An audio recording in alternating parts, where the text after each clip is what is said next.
Assalomu alaykum ikromli o'zkurmanlar, mush vaqtinglar xayrli olsun. Hammalarga Uyg'ur tadqiqot institutidan qizg'in salom yo'llaymiz. Har hafta institutning uzuri shundaqla Jiddiy universitet adabiyot fakulteti tarix bilimi o'qituvchisi dotsent doktor Erkin Akram muallim bilan o'tkazib kelayotgan xalqaro vaziyat va kun tartibi nomli programmamizga xush keldinglar. Muallim xush keldingiz. Oldu, rahmet. Biz bugungi programmamizda Xitoy bilan Amerika o'rtasidagi viza urushi haqida to'xtalamiz. Hammalar bo'lgandek oldi bilan bu Xitoy bilan Amerika o'rtasida tijorat, ya'ni savdo urushidan boshlanganda hozir bu urush kengayib viza urushigacha yetib keldi. Ba'zi mutaxassislar balkim Amerika bilan Xitoy o'rtasida oldi so'uq munosabat va urushning boshlanib ketganligini bildirmoqda. Xabarlardan iyanilishicha hozir Amerikada Xitoydan kelib o'qiyotgan Xitoy o'quvchilarning soni 277 ming atrofida ekan. Harvardga o'xshash dunyodagi eng nomli universitetda 1300 atrofida Xitoy o'quvchi borligi bildirildi.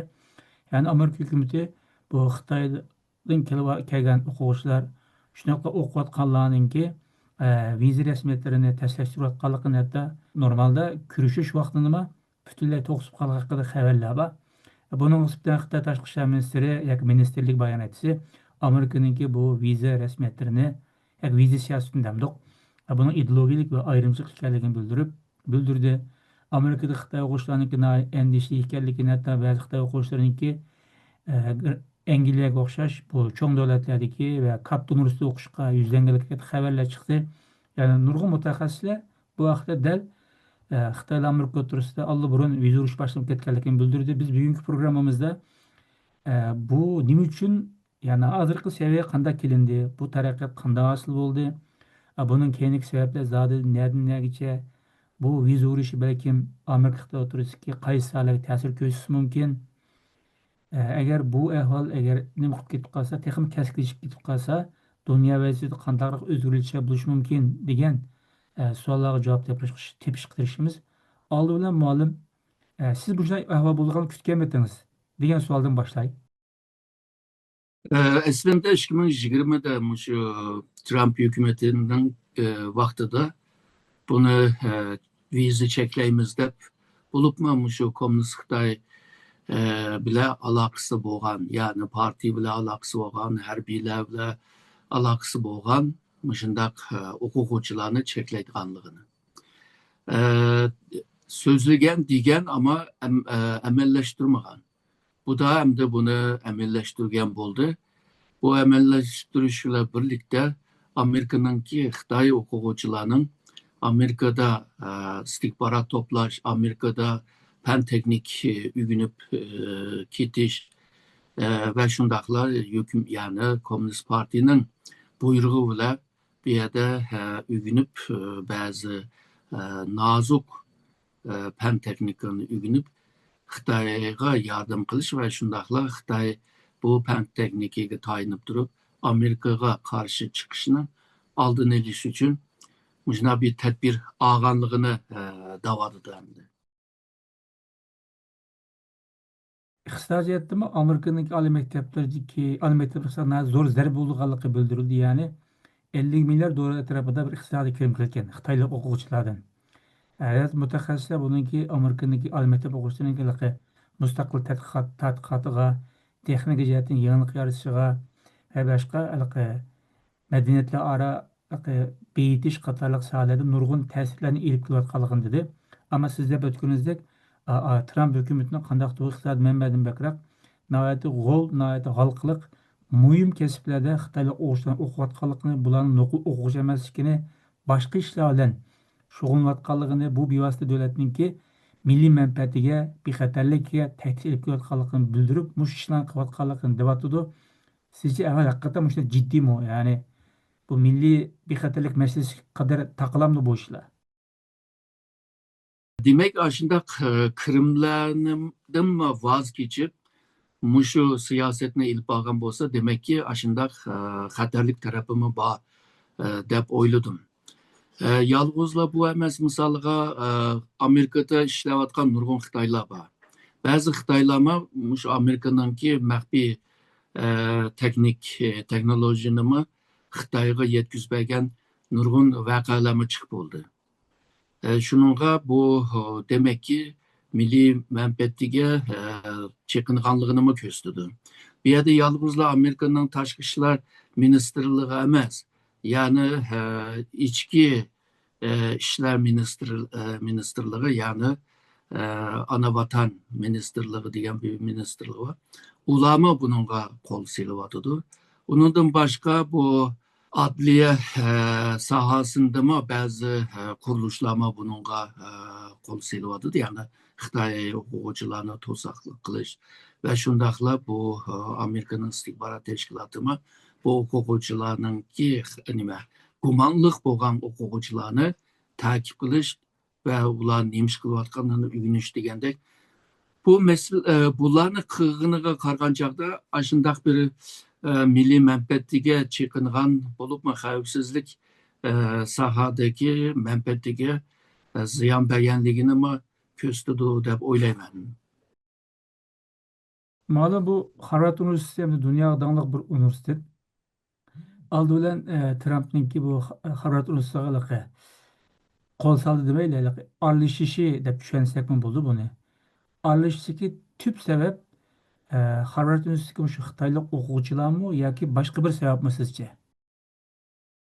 Yalnızla Xitay meselesi emas. Misalga bu Harvard Üniversitesi biraz liberalist bir üniversite. Onunki o'quvchilar mı aşında göz qarashdagi o'quvchilar buludu ve Trump'ның o'zining deganidek shu İsrailga qarshi bo'lgan o'quvchilarninki bu yerda ko'p bo'lganligini ve Amerika'nın menfaatini qo'llamaydigan ve Amerika menfaatiga ziyon beradiganligini ko'rsatyapti. Yani chet ellik o'quvchilarning nima ish qilayotgani haqida devletga bu ba'zi ma'lumotlarning berishini talab qilyapti. Bu üniversiteler qabul qilmagandan keyin bo'libmi Harvard Üniversitesi qabul qilmagandan keyin Harvard Üniversitesiga qarshi bir bisimni ishlatishga boshladi. Misalga chet ellik o'quvchini olmaysa degan vaqtida bu vaqtida kirim azaladi. Üniversite için kirim azaladi. Hamda bu o'quvchilarninki bu o'qib bitirib Amerikada ishlab qolganlarni hozir umdanlar tekshiryapti ularni. Yani bular nima maqsad bilan Amerikada qilib qoldi deb. Shuningga bu ishning ichida siyosiy mesele mi var? Yani hükümetinin Harvard Üniversitesi'ne karşı bir siyaseti mi var? Belki degandek Harvard Üniversitesi'ninki Kırım'ını çekleş bile Harvard Üniversitesi'ne bir bisim işletiş ve onu hükümetke makul degiziş üçün mü tırışıp kelyaptı. Yalnızla Xitay o'quvchi emas, yani bütün chet ellik o'quvchilarga qarshi qilyapti. Normalde Amerika'da şu Xitay o'quvchidan boshqa eng ko'p o'quvchi bo'lgan, yani Hindistanlıklardı. Misalga Hindistonga alayda karta, Hindiston o'quvchilarga alayda karta, yani Xitay o'quvchi kartachilik bir siyasetini, bisim siyasetini, çekleş siyasetini ilip bağımıdı. Demek ki bu kent kölemde bir planları var ama bu planın merkezde şu Xitay o'quvchi bağlığını ve Xitay o'quvchining arkasındaki Xitay bağlığını esas kılgandek turdu. Malum bu bazı mutlakasında debatı da eğer Trump'ın bu siyasi davamlaşkan sere o Amerika'dan ibaret bu şunda halkara geçilen bir devletninki üniversitelerinki xalqaralashig'a undan keyin universitetlarninki mushu vasitasi orqali davlatlar o'rtasidagi madaniyat almashtirilishiga qobiliyatli insonlarninki o'zaro tajribalarni almashtirilishiga shundoqla Amerikadan iborat cho'ng bir davlatninki har jihatdagi ta'siriga kuchiga ta'sir yetkazganligini bildiradi. Ya'ni masalaga ta'tir tarafdan qaradi. Tramp hukumati milliy bexatarlikni o'ziniki Amerika birinci deydigan prinsipni o'tirib qo'yib mushu doirada harakat qilgan bo'lsa, ammo bunga qarshi qalqanlar bu Amerikaningki butunlay g'oyasiga yoki mavjudlik maqsadiga butunlay xavf ekanligini deyotidi. Sizce qaysi tarafninki ko'z qarashi deb bo'ldingiz, ammo qaysi tarafning ko'z qarashi bakroq nima deymiz mantiqliq yoki asosi bor deylik. Bayağı degandek şu milli menfaat hazırlıkta degen bu inovatlik meselesi bile seliştürgen çağda ma bu milli menfaat iğir baskan okşaydı. Yani Trump hükümeti mışta karavatıdı dep düşensek buldu. Bir yerde bir meseleni nime iniklaş ve onunla bağa veriş bu hükümetninki kararı. Bir yerde bu doğru kıldı, o hata kıldı degen gep e, hükümetinin sırtındaki adamlarınki köz karşı buludu. Köz karışta doğru oldu, hata oldu diyelim. Zaten Xitayma deydi. Bu Amerika'nınki üniversitelerininki bu erkinlik degen gayesi var. Bunun gıma hürmet kılmadı. Amerika'nınki şu üniversitelerininki, mağribninki işte halkaradaki inovatif gıma karmadı. Amerika özüne işte paş kıldı deyip Xitayma davatıdı bunu. Xitay jettin degen çağda Amerika hata kılvatıdı. Hem de hazırki Amerika hükümeti kargan çağda o doğru kılvatı deydi. Ama neticede çokum şu üniversitelerinki halkaradaki bu inovatlarga ta'sir yetkizdi. Yani menfi ta'sir yetkizdi. Çünkü u yerga kiramagan o'quvchilar başka üniversite, Amerikan üniversiteleriga yoki başka devletlerinin üniversiteleriga köçüp bargan gap. Misalga Japonya bizga kelinglar deyishga başladı. Yani Amerika'ya kelgan o'quvchilar azaludi bu chetdan deganda. Bu mu Amerikaga bir ziyon bo'ladi. Agarda bu siyoset vaqtincha bir siyoset bo'lsa, bundan keyin keladigan o'quvchilarni atrofli tekshirib, undan keyin o'qishga ruxsat bersa, bu belki o'zini qutqizalaydi Amerika. Amerika degan maddi ve inovat ziyniga belki biraz faydası oldu ama uzun müddet eğer de bunu ilip bargan bolsa belki degan ziyanlar, inovatsizliklar o bular. O vaqtida ondan keyin rastınla Amerikaga bir menfi ziyan berdi. Malum muşu ahval Xitay dedi ki bunu inkaz qatırga vaqtda Amerika'nın bu kılganları ameliyatda ideologiyalik ve ayrımçılık dedi. İdeologilik degan nimani ko'rsatadi, ayrımçılık degan nimani ko'rsatadi? Bu munosabat bu ayrımçılık ideologiyadan bu ishninki. Yani ideoloji digine hazırki Trump hükümetininki ilip bakan siyaseti hem de. Bunda siyasetini şu ideoloji, şu iniklaş bile haklarını şu soğuk vuruş vaktideki bir düşüncege apamak cemdi. Onu tenkit kılış için işletken bir isim, bir ufkum hem de.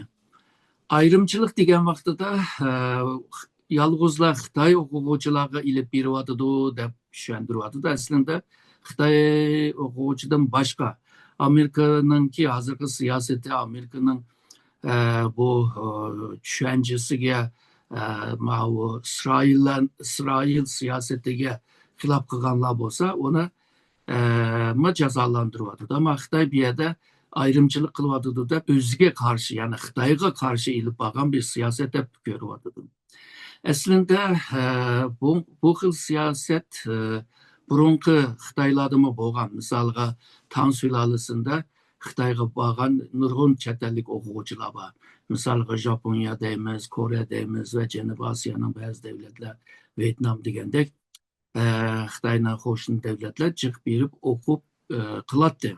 Shu vaqtidami Xitoy shundoq Xitoyningki ideologiyasiga, siyosatiga moslashmagan, urushchidan chiqargan, u bu bir xilof qilganlarni ulargami ayrımcılık qilgan, ularnimi qo'g'lagan. Yani Tang sülalesindemi bu ko'p ko'ringan bir ahvol. Yani demek ki devletninki menfaatiga, umumiy bir menfaatiga ziyon kelgan chog'da devletlar mana bir tedbirlarni olgan ahvol bor. Yani hem Xitoydami bor, bugün Amerikadami bor demoqchi bo'lamdi. Malum normal bir devlet eğer bu halkaralık okuvchilarni o'zini devlet o'qitgan bo'lsa, ma'lum bir uzun muddat planlab qildik. Mesela Türkiye Cumhuriyeti uzun yıllardan beri qilyotgan maqsad Türkiye Cumhuriyeti'nin yumuşak gücünü kengaytiş, şundakla o'quvchilarni vasıtası orqali medeniyet körüklerini yasash ve munosabatni diplomatik, siyosiy, savdo her qanchalik munosabatlarni o'quvchilar ve ma'rif orqali kuchaytirishni maqsad qilgandi. Türkiye yillardan beri qilyapti. Amerika ham albatta allburunini boshlab balkim nurg'un natijaga erishishga mumkin. Yani bir davlat boshqa davlatdan chet ellik bolani o'qitib qolmoqchi bo'lsa, amaliyotda o'zininki davlatininki ma'rif tarbiyasini, uning ideologiyasini aslo singdirib, u o'quvchi o'zini davlatga qaytgandan keyin qayerda o'qigan bo'lsa, universitet yoki oliy maktabini shu davlatga nisbatan bir hissdoshlik qilgan yoki yaqinchilik qilgan bir ahvol bor endi. Masalan, Xitoy buni yillardan beri qilayotgan. Mening bilishim 1980dan boshlab Afrikadan, O'rta Osiyodan va nurg'un davlatdan shu chet ellik o'quvchilarni o'qitib, keyin vataniga yo'llab, o'zini davlatiga. Shular orqali nurg'un manfaatlanib qilyapti endi. Demek Amerika hükümeti bu da nişan nait iniq deb bilme. Demek bu siyaset yol okuştan burun muşakkadaki tepsili bir doklatını oturup koyup zaten bizden kılgaçımız doğru mu hata mı? Ben çokum kıldap olayım bu çoğunbur devlet. Hem kongrede hem de bayağı degan içki işler ministerliğinden bunda doklatla çıkan yani Xitay o'quvchilarning bir kısmı bu bayasız degan o Amerika'nınki demokrasisini, kişilik hukuklarını, teng beraberliğini, erkinliğini emas, yani maxsus Xitay üçün hizmet qilmoq üçün bu yerda ugunib ketganligini ve ayrılıp kelib Xitay bu texnika bilan Amerikaga qarshi chiqayotganini da'votidir. Bu yerda bir misol bersak, texmi aniq bo'ldi. Mana bu 5. ayının 30'unda yani Amerika'nınki vakti olsa 29'da Harvard Üniversitesi'nde bir pütürüş mirasimi ötkazgan. Bir yerda bir Xitay kız oturup çıktı, Jang Yu-rong degan birisi. O o'quvchilarga vakil bo'lib bir doklad berdi hamda bir nutq berdi hamda bu yerda hamda insonlig'iningki alaytligini anlatmak ve şundakla Amerika'nınki bu kıymet qarashlarini mı ko'zitiman deb turib, ama bazı sözler pek nima emas hamda. Amerika'nınki nimasi emas, Xitoyninki nimasi chiqadi. Bu Xi Jinping mi deydi o bizningki siyasetimiz şu dünyada insanlıknınki ortak takdirini qo'g'daymiz deydi. Yani bütün insanlar Xitoy bilan o'rtak taqdirni o'rtaklashadi degan gap. Bu qizvolma bu nutqdimi mushu mazmunni jakaladı. Ama Xi Jinping degan gapni demedi. Misolga bir cümlesinde deydi, biz şu düşman deb tamg'a urib qo'ygan odamlarni düşman deymiz, ama düşman mı insongo deydi. Ama bunda bir düşünce olsa, ondakta Uygurlar ve Tayvanlıklar insan emas mı? Tibetlikler. Yani boptu Tayvan'da düşman deb görse, ama Tibet, Uygur, Mongollar hem de düşman mı? Demek ki bularını izip sümürüp kılıvatkan kargancakta bu kızvalınınki yukarı bir noktada ahlaki gap qilish bir yerde bir üşürün bir nersi var değil mi? Onun dikindeydi bu farklı oylaydigan, farklı örpada dini itikadı bo'lganlarni biz hatalık bilanla onu şeytanlaştırıvatımız deydi. Yani Şarkı Türkistan'da bu şeytanlaştırış yok mu? Ayrımcılık yok mu? Bisim yok mu? Zulüm yok mu? Yani Harvard'daki bu Xitay taraftan maqtangan ve bununla gurur duygan Xitaylar bu gaplardan bu gaplara karşı çavakçılık hoşal buluvadıdı. Ama emeli taraf başka bir tarafta. Deydi, eğer de bir küçük bala xalqning çıkargan bir uruş jangda ölüp kalsa, aslında bizning yurakmi bir kısmı ölüdü deydi. Yani Şarkı Türkistan'da onca adamlar öldü. İzdirigini kömeyler ölüp kalgan adamlar cep. bir kadın yani sotjetten Xitayninki nimesiga adli sistemga qarab sotlanmagan adamlar nurg'un bor hamdi. Yani bu adamlar ölüp git bağlan vaxtida seninki jüriginin bir tarafı ölmemdi. Yani bu Xitaylar bu şu Harvard'nınki o'quvchilarga vakil bo'lib o'tirib chiqqan bir qiz bola. Ama onun davatkan gaplar hem Xitay hükümetinin davatkan bayağı insanlığınınki ortak takdiri. Hem de davatıda bu özünün nimede Xitay hakimiyetinde nurgun adamlarga ziyan bir vadıdı, iz vadıdı, sömür vadıdı, ayrımcılık vadıdı ve soykırım ırkı kırgınçılık elip bir vadıdı. Bu yer kelgen çağda bu nimene Şark Türkistanlıklarına, Tibetliklerine, obularına Xitay bolmagan milletlerge sahip çıkmaydı. Nimişki sahip çıkmaysa. Eksice taz yaxşı yoktu. Andak adamlarına taz öldürüş lazım dep, ölük Uygur yaxşı degende Xitay'nınki iğni bu. Amerika'ya bir Harvard'da okup o gapni yoğan gapni degen bile Xitay'nın işidimi, onun dımı dehşet ve vahşi vakalar var. Şununla Xitay'nınki ondaq ayrımcılık, ondaq ideologiya, o bu da tanqid qilishdan evvel özüne başta bir tanqid qilib o'tib, ondan keyin gap qilsa, texmi adolatli bo'ladi deymandi. Bir o'quvchi deyli, oddiy o'quvchi demaydi. Harvard o'qigandan keyin balkim puli bordir dadasining yoki bak tirishgandir yo aqlliqdir, bir necha sabab bo'lishi mumkin. Bir o'quvchining bunday haliqi mana bir qilibdan chiqqan gaplarni qilishi ben bir normal ko'rdim. Siz yaxshi analiz qilib berdingiz. Balkim bu Xitoy Harvardga berishdan burun Xitoyninki bu istixborot hamda bexatarlik urunlari balkim Xitoylik o'quvchilar ko'rishib, sen yak borgandan keyin mana bo'ldi deb sizce ba'zi narsalarni deyishi mumkinmi? Hem de arka planda neyim bağlılığını bilmem ama bununki arka görünüşüge qaraydigan bolsak, bu kız bola dadısı nime Xitayda bir idareningki başlığı ekan. Şu otur mektep, toluksuz otur mektepten itibaren İngilizce'de okutuptu.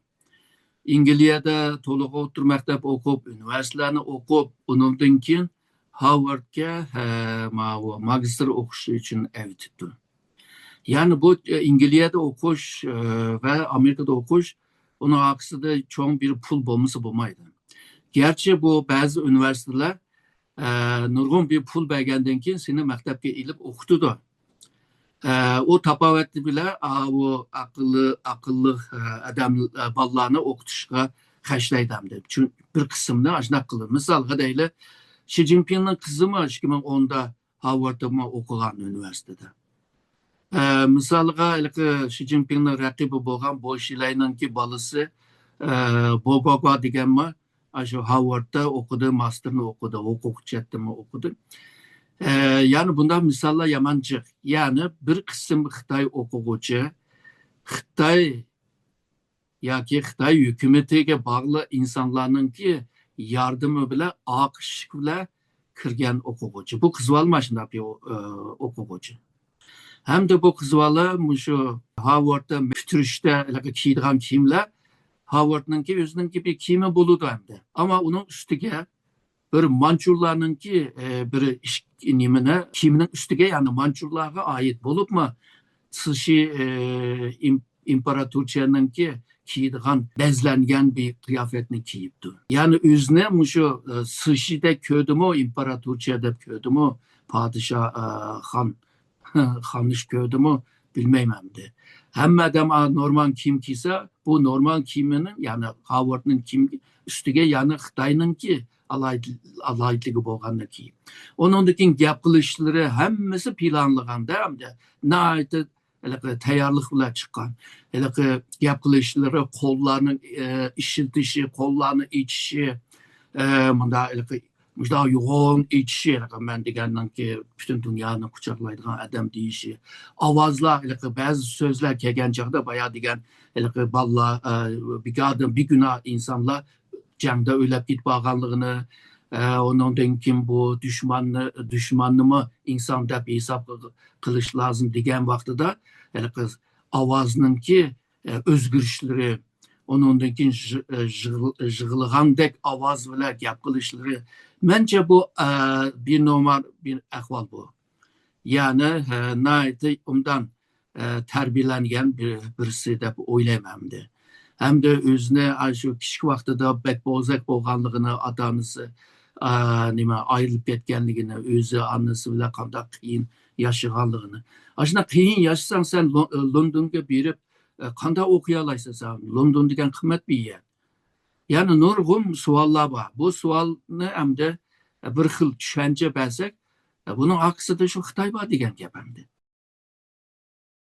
Malum bu hem de Amerikalı turistki bu sürkülüş soğuduğun başladı, vizik kemeydi, başka sağlığın keyip gitti. Muşu məndən Amerikalı turistə allı burun bu soğuk münasebette uğruş başlayıp gitti desek olamdı ya ki o seviyeye o karakteri bağımdı mı? Hamda seviye derece degan vaqtida o yerga bormadi, to'g'ri, ama başını gitti.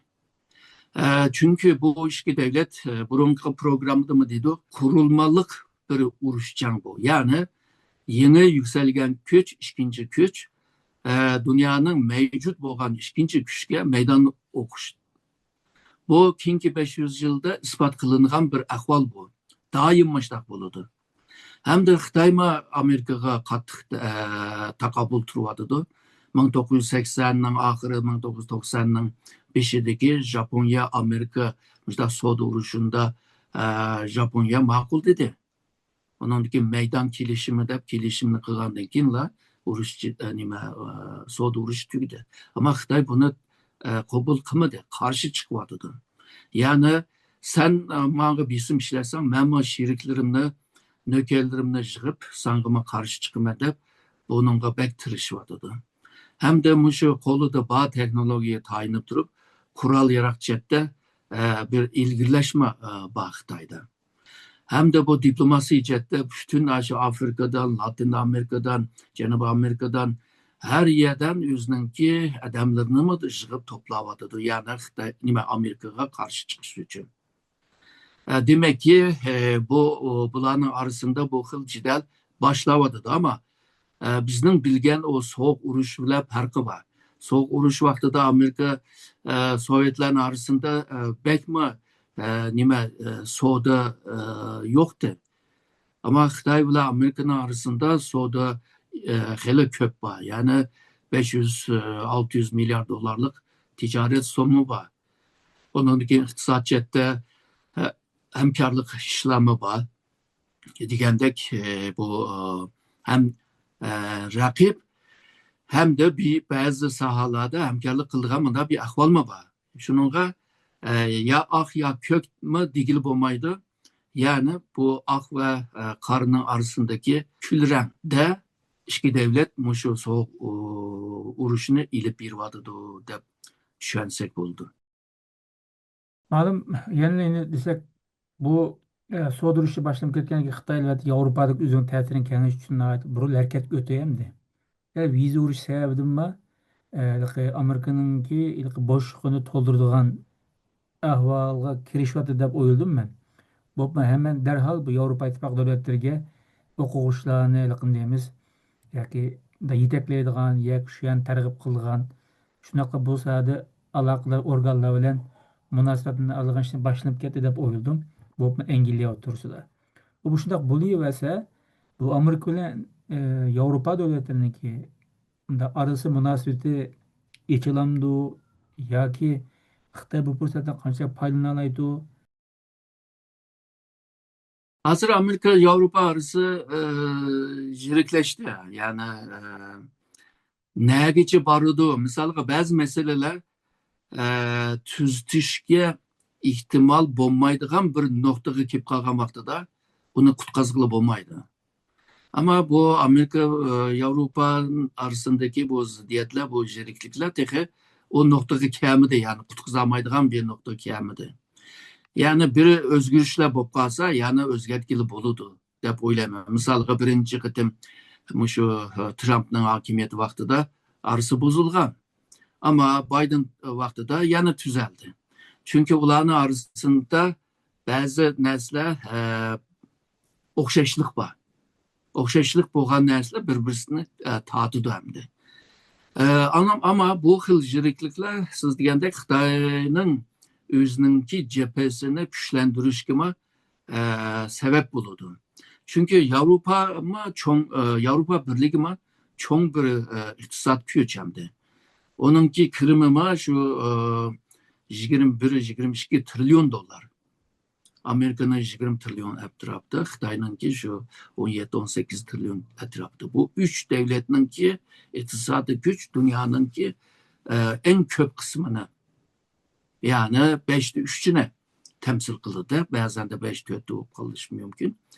Şununla bu üçü bir iktisat ticaret cidden birbirisiyle ayrılamaydıgan bir münasebet mi var bir yerde?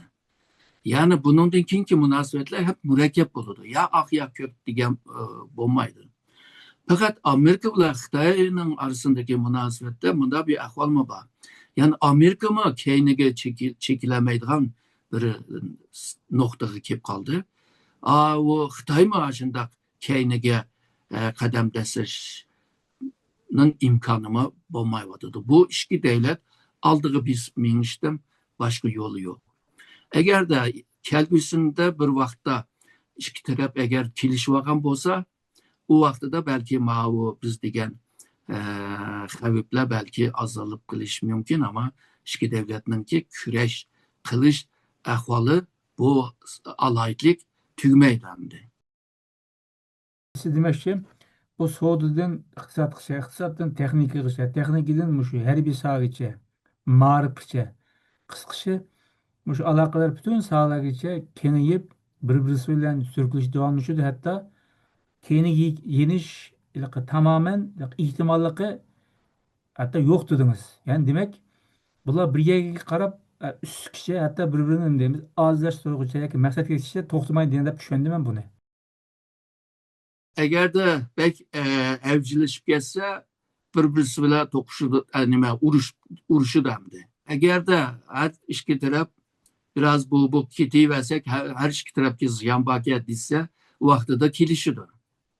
Ama şu noktaya yakın kemey durup kilişmeydi de böyleyim. Hazırki teki o noktaya kemiydi o haterlik noktaya.